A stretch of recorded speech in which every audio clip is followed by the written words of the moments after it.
An event is triggered by a series of events. Now, in the short documentary, we'll unveil the trigger of this event and the aftermath of the Declaration of Independence. In April 5th, 1764, the British Parliament just passed the Modified Sugar Act and the Molasses Act. This was in fact a tax law that was enforced by the British to pay the war debt caused by the French and Indian War. With modified version of these acts, this extended the time period and also enforced it a bit more than last time. This made all of the products made by Great Britain to be greatly cheaper than the ones from French West Indies. Rum and other products that relied on non-British products took a lot of damage, because before, rum was made from molasses and French molasses was cheap. Colonists started to complain more and more, and people started to get disgruntled by the fact that they were paying a lot of more tax on these ridiculous things. Also, the colonists thought that it was their rights that was being invaded, meaning that they could not trade with other nations freely. Now, because of this, smuggling became a huge part of colonists' life.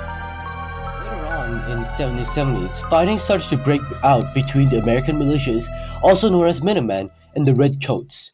The American militias were called Minutemen because they had to get ready very quickly in order to attack the Redcoats. The Redcoats, which were the nickname given to Great Britain soldiers due to their uniform being comprised out of red and white. These little fightings made Great Britain mad, and more troops started to pour in and started to rule the colonists with strict laws. The colonists could not take it anymore.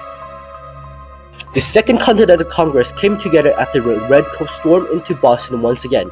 The colonists grouped together once again to form the Second Continental Congress. This will have a great impact on Great Britain because the Declaration of Independence comes right from this Congress. However, even though the Congress sent out a petition to the King George III saying that they will be still loyal to the crown, the king refused it and declared that American colonists were a rebel. After the king refuses to recognize America's attempts to have a peaceful resolution, the people of American colonies had enough and declared independence. In June 7, 1776, Richard Henry Lee was the first man to propose to Congress about Declaration of Independence. However, during this era, the colonists were subtle to accept his proposal and delayed it. However, the Congress drafted Thomas Jefferson to write the Declaration of Independence. As Thomas Jefferson wrote the Declaration of Independence, Benjamin Franklin, the American's first diplomat, and John Quincy Adams both revised Thomas Jefferson's Declaration of Independence.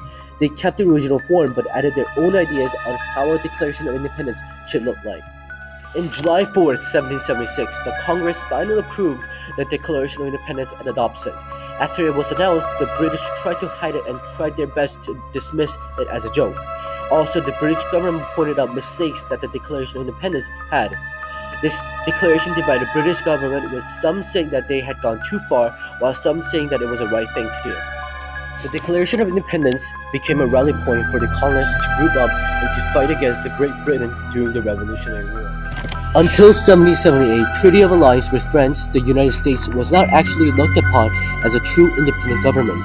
In 1782, Netherlands addressed US as an independent.